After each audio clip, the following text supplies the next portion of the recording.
Soirée projection. En 2002, la mort d'un étudiant juif va permettre un don d'organes. Notre histoire, c'est un garçon qui a été tué juste parce qu'il était juif.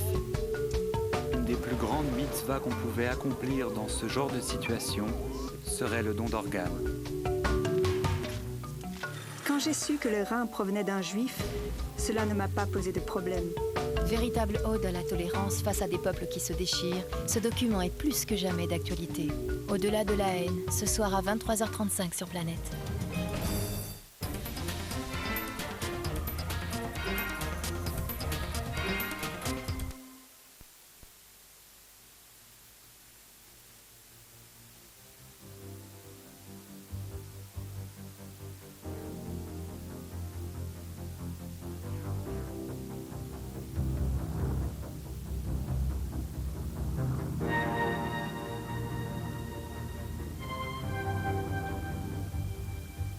Cet appareil, qui vole à basse altitude au-dessus de la campagne australienne, c'est le Chang'ai-Lil.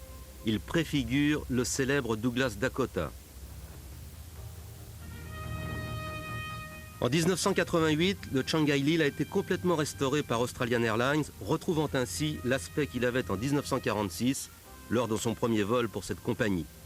Le Chang'ai-Lil avait d'abord volé sous un autre emblème. Beaucoup de compagnies aériennes d'après-guerre, un peu partout dans le monde, ont fonctionné presque exclusivement avec ces appareils. Dans DC-3, le D et le C veulent dire Douglas et Commercial. La plupart de ces avions, comme le Chang'ai-Lil, construit en 1942, étaient d'anciens C-47 militaires convertis en avions civils. Le C de C-47 veut dire cargo. Cet excellent bimoteur a été construit à près de 11 000 exemplaires. L'essentiel de la production est allé aux militaires. Au moment de leur construction, l'Amérique était en guerre.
En version transport de passagers, le Dakota a été construit à quelques exemplaires. Mais quand les États-Unis sont entrés en guerre, ces appareils ont été jugés bien trop indispensables à l'effort de guerre pour rester des avions de ligne. Même ceux-là, l'armée les a réquisitionnés.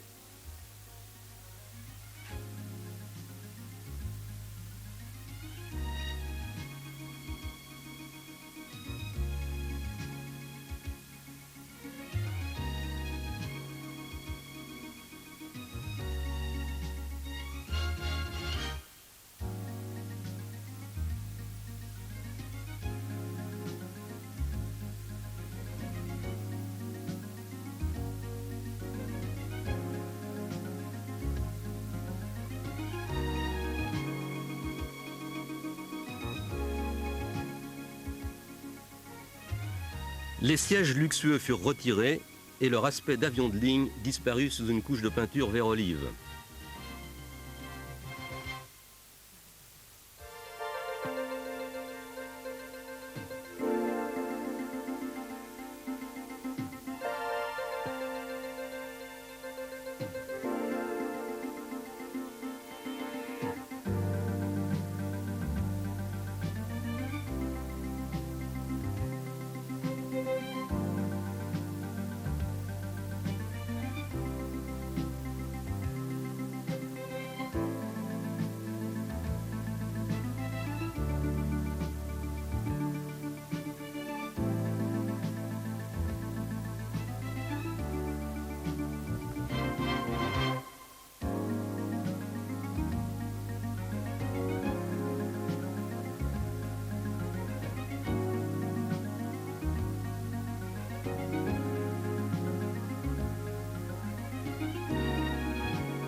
Le développement de l'avion démarre en 1932 quand TWA remet à Douglas son cahier des charges. TWA voulait un avion de ligne qui soit supérieur au Boeing 247. TWA était prêt à acheter les Boeing, mais leur production était réservée exclusivement à United Airlines, le rival de TWA. United appartenait partiellement à Boeing.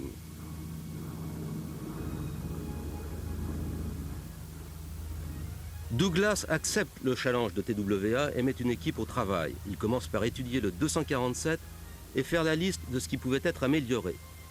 Il savait que Pratt & Whitney, mais aussi Wright Aeronautical, travaillaient sur des nouveaux moteurs plus puissants. Ils étaient certains qu'un de ces moteurs finirait par être disponible. Ils établissent alors les plans d'un bimoteur, alors que la commande de TWA portait sur un trimoteur. Mis à part les moteurs qui sont nouveaux, les plans sont établis à partir de développements déjà existants. Exemple, une étude de profil d'aile Northrop, un train d'atterrissage rétractable et des volets pour étendre la surface de l'aile à l'atterrissage. Le résultat est un avion, le DC-1, qui ressemble bien à un Dakota. En agissant ainsi, ils sont allés bien au-delà des spécifications nécessaires pour contrer Boeing. Le 247 Boeing était un bon appareil, mais le Douglas était plus rapide, plus silencieux, plus économique, plus fort, plus robuste, et il pouvait transporter plus de passagers.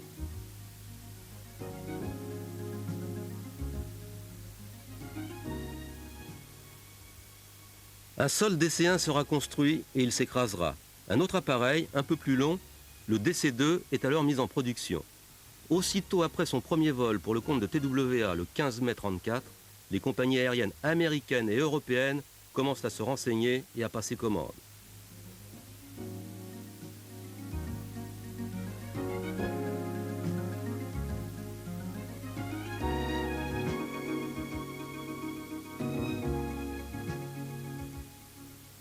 La sophistication et le confort de l'appareil étaient révolutionnaires. La projection de films en plein vol était une grande première.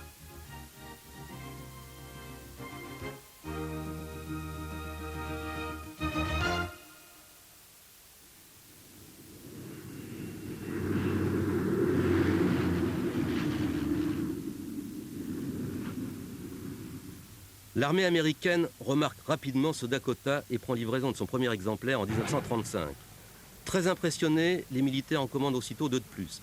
Ces trois appareils, destinés à servir de prototypes d'expérimentation et d'essai, sont très vite déclarés aptes au service.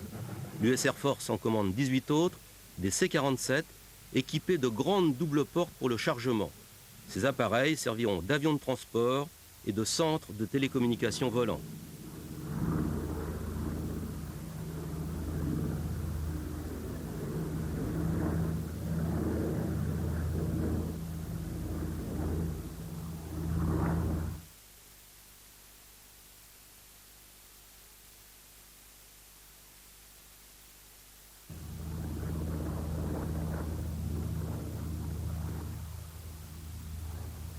Le nouveau dessin de l'aile et divers éléments ont également servi de base à Douglas pour développer le bombardier B-18. C'était un avion profondément différent, mais il profitait en termes de puissance et d'économie de la conception du DC. Durant la Deuxième Guerre mondiale, le B-18 eut un rôle limité. Il servit surtout de patrouilleur côtier. La version commerciale occupait une position de plus en plus forte. Bientôt, un nouveau développement arriva. Une version encore allongée, avec une cellule plus large, plus d'espace à l'intérieur et des couchettes. C'était le Douglas Sleeper Transport, en abrégé le DST. Luxueusement équipé comme un paquebot volant, le DST prend l'air pour la première fois le 17 décembre 1935. Mais l'espace supplémentaire à bord du nouvel appareil n'était pas obligatoirement occupé par des couchettes. Dans une autre configuration, l'appareil était un avion de ligne standard, sans hublot pour les couchettes supérieures. Le premier de ces avions est livré à American Airlines en août 1936. C'était le premier DC-3. Avec la guerre, la production des avions civils s'arrête et la production en masse de C-47 issus du DC-3 commence. L'avion entre en service dans tous les théâtres d'opération, dans toutes les conditions et dans des rôles très différents. Leur utilisation en Nouvelle-Guinée est un bon exemple de leur importance. Au sol, les Alliés et leurs ennemis japonais s'affrontaient dans un environnement où tout déplacement était difficile. La boue de la jungle était un véritable piège. Seule la voie des airs permettait de surmonter ces affreuses conditions. Et le C-47, utilisé comme largueur de bombes, devint un atout majeur dans les mains des Alliés. Ces parachutages, appuyés par un support logistique efficace, permettaient de répondre à tous les besoins de la ligne de front, c'est-à-dire en munitions, tout aussi bien qu'en rations d'alimentation.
Les approvisionnements étaient soigneusement emballés pour résister au largage. L'emballage, une activité a priori secondaire, devint essentielle et vitale.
Quand les commandes arrivaient, elles étaient très vite rassemblées pour être transportées par les C-47 en attente.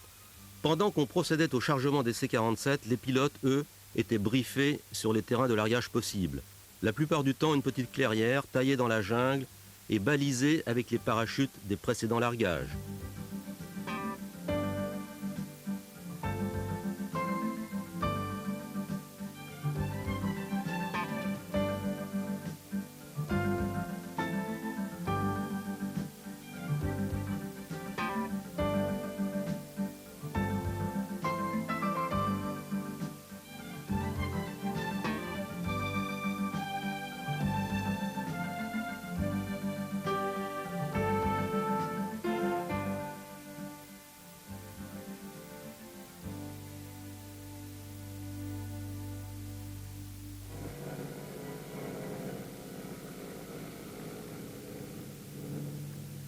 Les C-47 effectuaient leur mission escortés par des chasseurs.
I'm the guy in that T-38.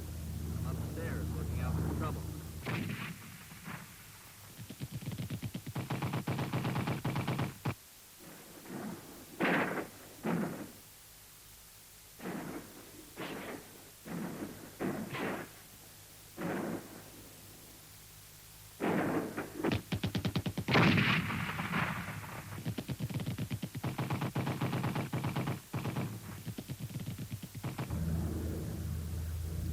Dans le conflit du Pacifique, la situation a fini par se retourner contre les Japonais. C'est le mariage du C-47 et du parachute qui a permis la victoire des Alliés dans la jungle.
Les troupes au sol avaient d'autres raisons d'apprécier les C-47.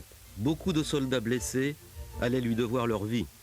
Des unités médicales utilisaient des C-47 pour évacuer les blessés des zones de combat vers les hôpitaux.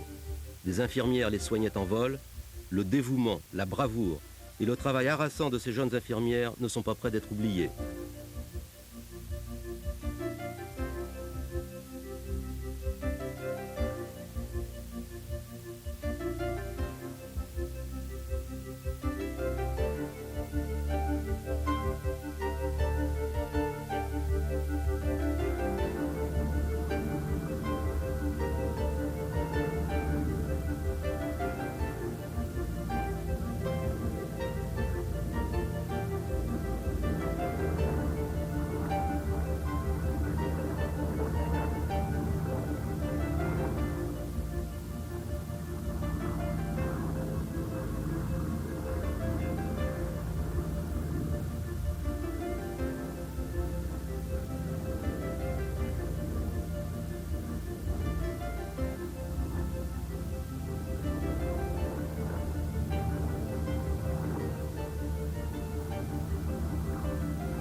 La simple existence de ces ambulances de l'air aidait à soutenir le moral des combattants.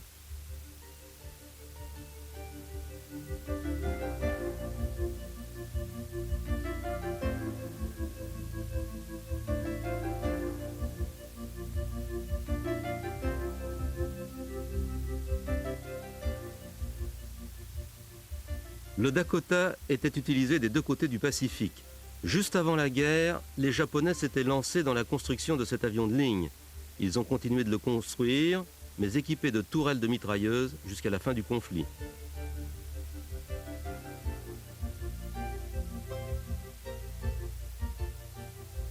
Plus de 2000 Dakota ont sans doute été construits en Russie. 700 autres avaient été fournis en pré-location. Les soviétiques s'en sont beaucoup servis comme avions cargo ou comme transport de troupes. Sur ces images, un Dakota transporte une unité de parachutistes soviétiques équipée pour une action hivernale.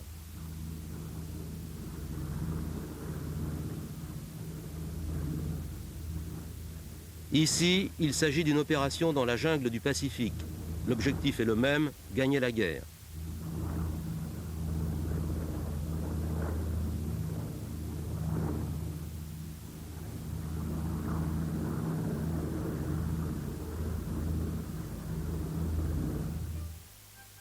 Les Allemands avaient mis en place des troupes d'élite de parachutistes. Elles ont montré leur valeur contre les Alliés en Crète. Le commandement allié a décidé de former de telles unités. Ces hommes étaient choisis sur le tas, spécialement armés et durement entraînés.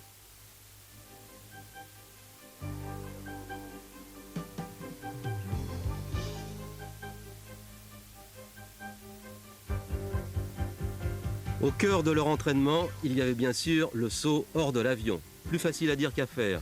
Ils devaient faire confiance à leur parachute et sauter dans le vide encombrés par leur équipement tout en sachant qu'ils étaient attendus au sol par l'ennemi. L'entraînement au saut et à l'atterrissage était intensif et complet.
L'avion d'où ils sautaient était la plupart du temps des C-47 qui furent une fois de plus à la hauteur de leur tâche.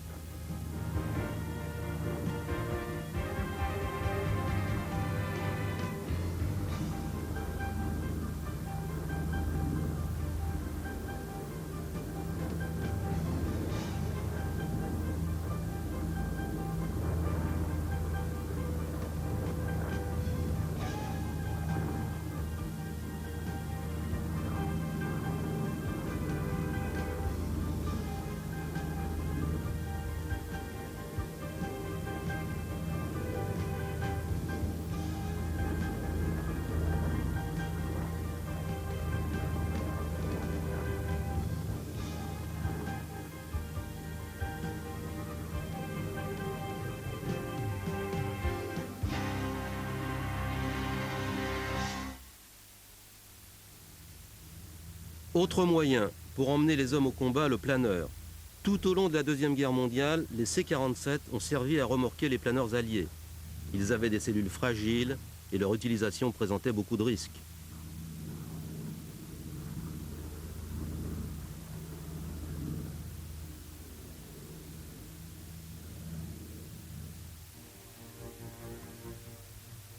Le solide fuselage du C-47 a été étudié pour être utilisé comme cellule de planeur, mais le bon sens a prévalu. Un Dakota était bien trop précieux pour n'être utilisé qu'une seule fois. Cette idée fut abandonnée. Le transport aérien tactique concerne les hommes, mais également le matériel. Le C-47 pouvait aussi transporter des munitions, des blindés ou des jeeps. Tout au long de la guerre, de gigantesques quantités d'équipements ont trouvé place à bord de son énorme fuselage.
Le Dakota a prouvé sa valeur des milliers de fois.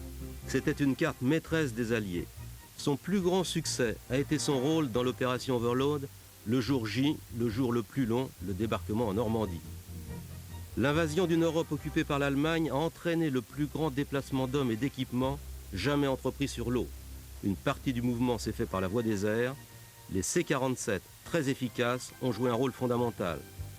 Pour leur éviter de se trouver par erreur sous le feu des batteries de DCA alliées, des bandes blanches avaient été spécialement peintes sur les avions.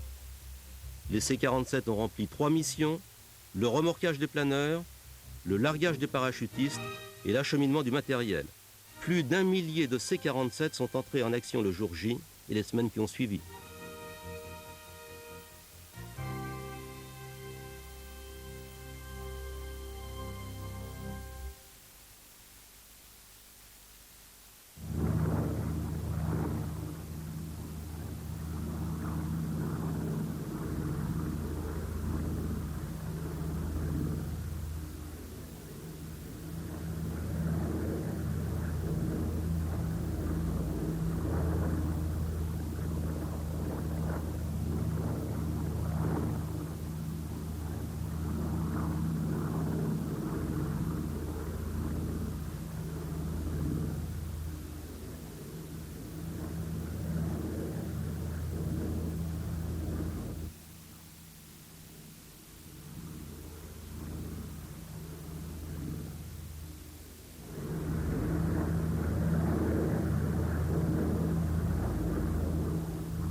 Après le jour J, on a évalué le coût d'utilisation des planeurs. Il s'est avéré beaucoup plus élevé que prévu. On savait qu'on perdrait des planeurs avec leurs hommes et leurs équipements, mais le niveau des pertes était stupéfiant. Théoriquement, les planeurs étaient réutilisables. Ils devaient être récupérés et rééquipés pour servir plusieurs fois. Mais en fait, ils étaient difficilement réutilisables. Beaucoup d'entre eux étaient absolument irrécupérables. Le tribut le plus lourd a été payé par les pilotes. Assis à l'avant du planeur, ils risquaient des blessures très graves. Ces pilotes étaient entraînés pratiquement au même niveau que leurs collègues sur avion. En plus, ils devaient être capables, après l'atterrissage, d'opérer comme des fantassins de combat. Ils représentaient un investissement coûteux et difficile à remplacer. Les planeurs devaient aussi permettre de déployer une force de combat au sol réelle et prête pour la bataille. À la place de cela, il y a eu beaucoup d'accidents graves et inacceptables. Une bonne partie des hommes qui arrivaient sains et saufs étaient hébétés, sonnés, sous le choc de la violence de l'atterrissage. En plus, ils devaient faire face à un manque de matériel, car souvent, les planeurs transportant l'équipement s'écrasaient ou atterrissaient ailleurs. Si les Allemands avaient été en position de force, les résultats auraient pu être catastrophiques.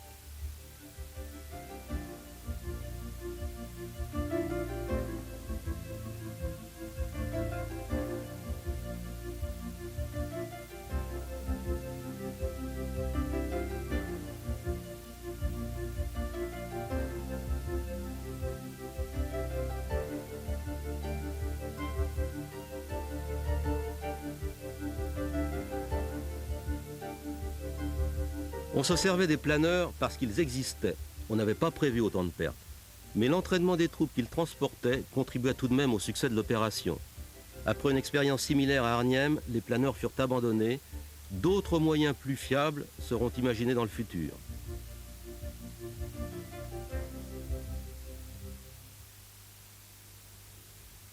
Comme le DC-3, le DC-4 est resté en service de nombreuses années, mais il a été oublié.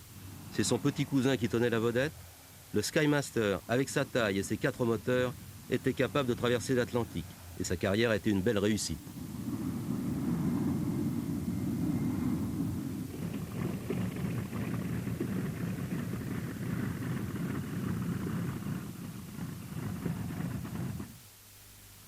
Après la Deuxième Guerre mondiale, les Dakota auraient pu avoir une vie plus tranquille, mais très vite on les retrouve dans un autre conflit, la guerre de Corée. En Corée, les Dakota remplissent le même genre de mission que pendant la Deuxième Guerre mondiale. D'autres versions plus spécialisées du C-47 étaient en préparation.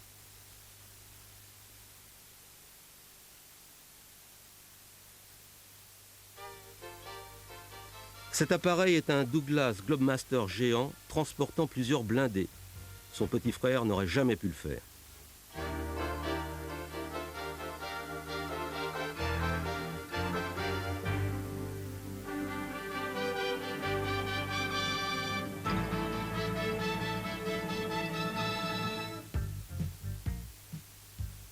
Les missions de transport de parachutistes étaient remplies par de nouveaux avions spécialement conçus et équipés.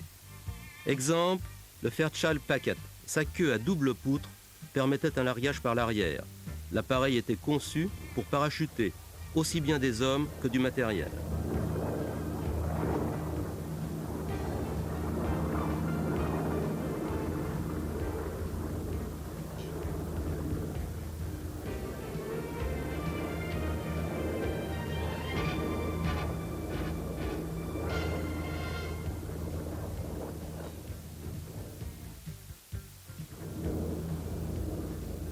Le développement d'avions spécialisés s'est poursuivi.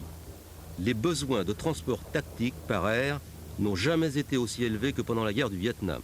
Mais en dépit de son âge, et bien que devenu théoriquement inutile, seul le C-130 Hercules a été capable de remplir autant de missions que le C-47 pendant le Vietnam. Le Hercules était bien sûr d'une génération d'avions complètement différente. Il était équipé de turbopropulseurs, mais sa capacité d'adaptation et d'endurance était comparable à celle du légendaire Dakota.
Le Fairchild Provider est un autre exemple d'avion spécialisé, une conception astucieuse pour les missions de transport d'assaut. L'avion était une sorte de planeur à moteur. En cas de besoin, il pouvait ne servir qu'une fois. Ses ailes étaient conçues pour se déchirer dès qu'elles heurtaient quelque chose, plutôt que d'éclater en vol et de provoquer le crash de l'appareil. Par chance, les Providers ont rarement eu à opérer des atterrissages d'urgence.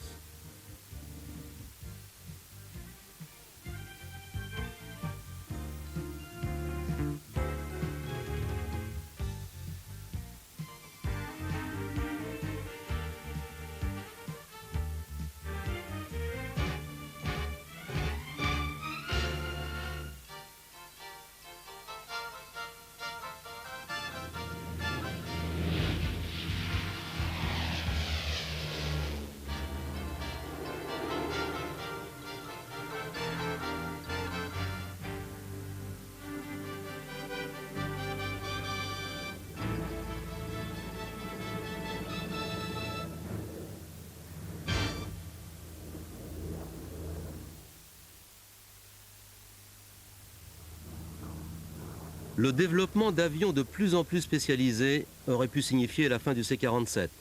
Au Vietnam, il aurait pu se retrouver hors du coup et dépassé. Au contraire, il semblait qu'on aurait toujours besoin des Dakota tant qu'ils seraient en état de voler.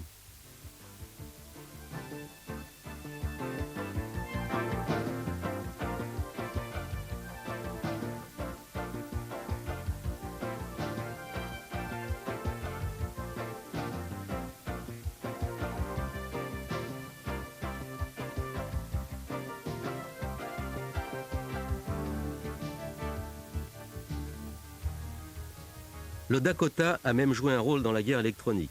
Ici, des spécialistes montent à bord d'un C-47 spécialement équipé. L'avion est probablement plus vieux que chacun de ses hommes.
Le but de ces missions était d'établir les coordonnées des différentes positions de la radio ennemie. Volant bas et lentement, le C-47 était une excellente plateforme pour localiser avec précision les cibles ennemies.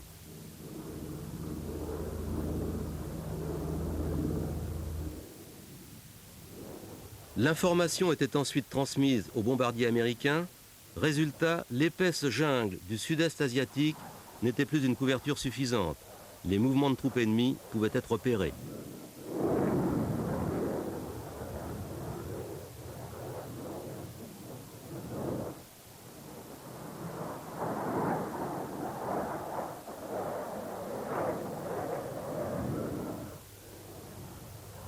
Ce genre d'opération était généralement considéré comme efficace.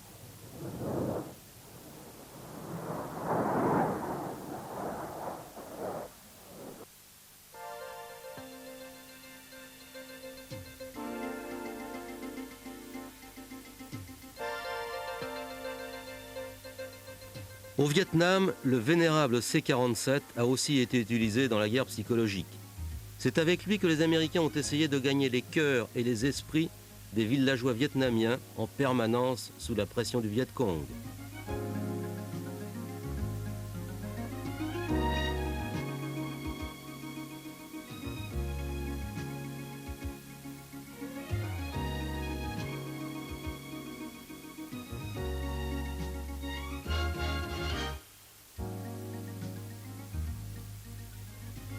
Convaincre les membres du Viet Cong eux-mêmes de déserter était un objectif prioritaire. Dans certains cas, le crayon est plus puissant que l'épée. Des millions de tracts ont été imprimés et largués au-dessus de la jungle. Pour ce genre de travail, l'Endurance C-47 était probablement mieux adapté que n'importe quel avion moderne.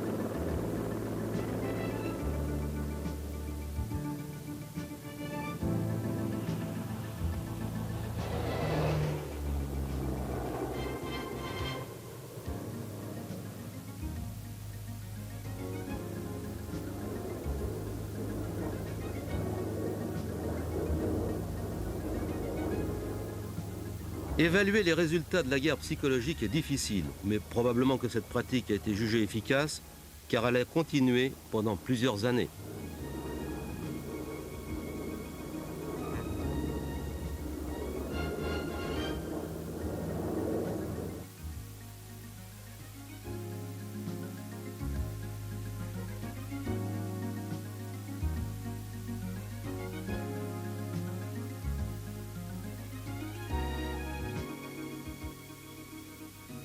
Maintenir les C-47 en état de vol était essentiel. Un crash ou un atterrissage forcé dans une zone ennemie au Vietnam aurait eu d'horribles conséquences.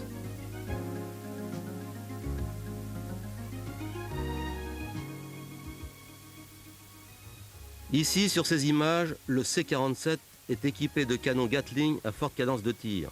Leur puissance de feu est phénoménale. Plateforme de tir, c'est la configuration la plus offensive qu'ait jamais eue le Dakota.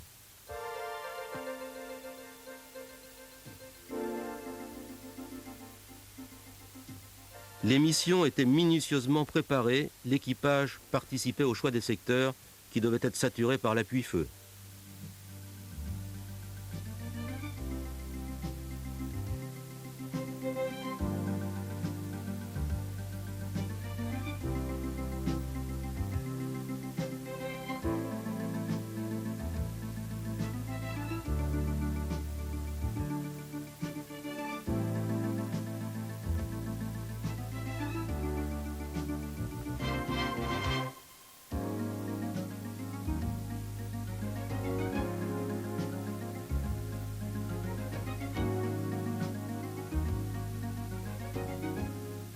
Les hommes prenaient des risques énormes. Ils volaient à très basse altitude et souvent en pleine nuit. C'était une des techniques les plus efficaces pour combattre les concentrations de troupes ennemies. C'est de cette façon que nombre de villages et de garnisons américaines ont été défendus.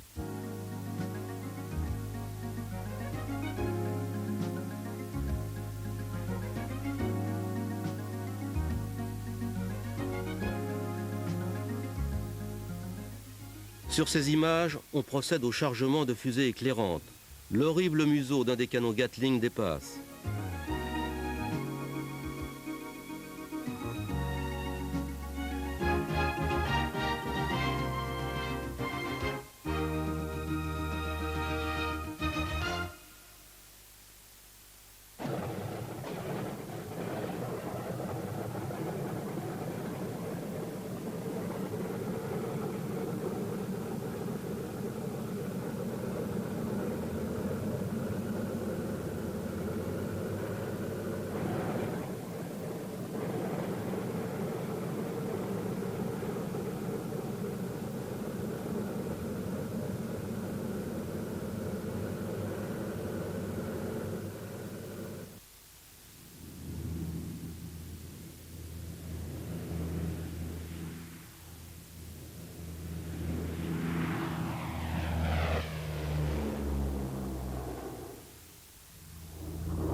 Avant chaque frappe, des officiers américains entraient en liaison avec des responsables sud-vietnamiens pour les avertir du but de leur mission et pour comparer leurs derniers renseignements.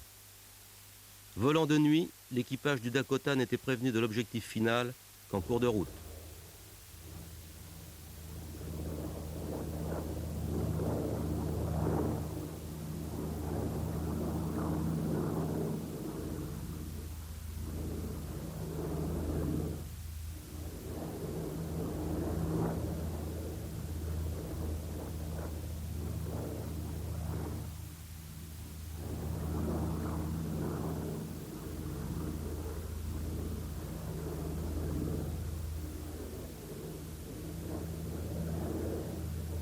Les difficultés que ces hommes rencontraient et les risques qu'ils prenaient étaient tout de même considérés comme valables.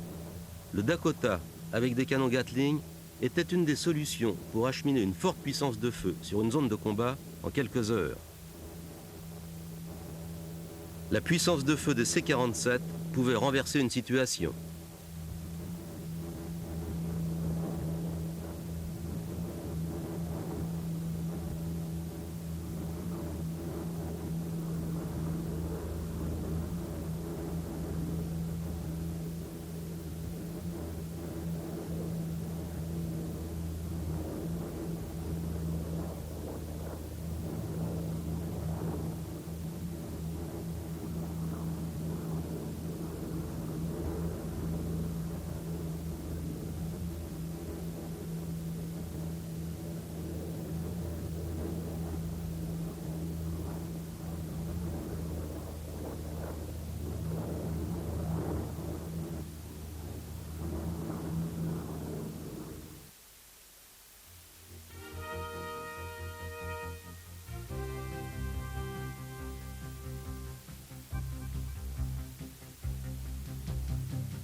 Aujourd'hui, un demi-siècle après son premier vol, le DC-3, c'est-à-dire le Douglas Commercial modèle numéro 3, conçu dans l'unique but de permettre à TWA de contrer le Boeing de United, vole toujours.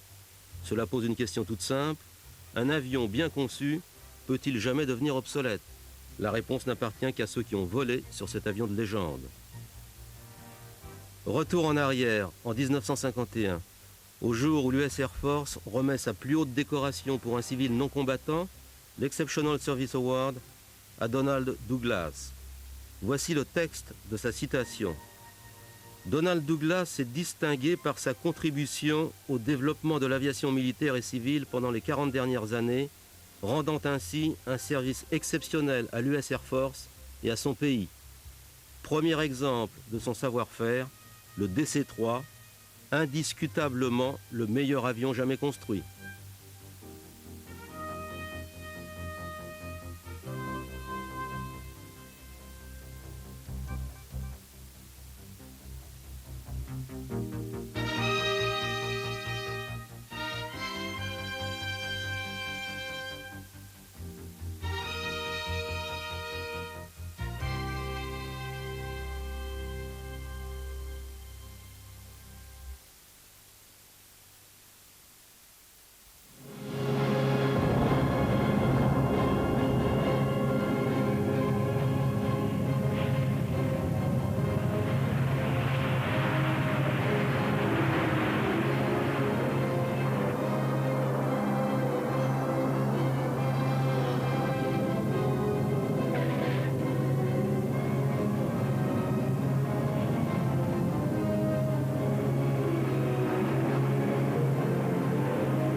Tout de suite, des fous volants vous embarquent au cœur de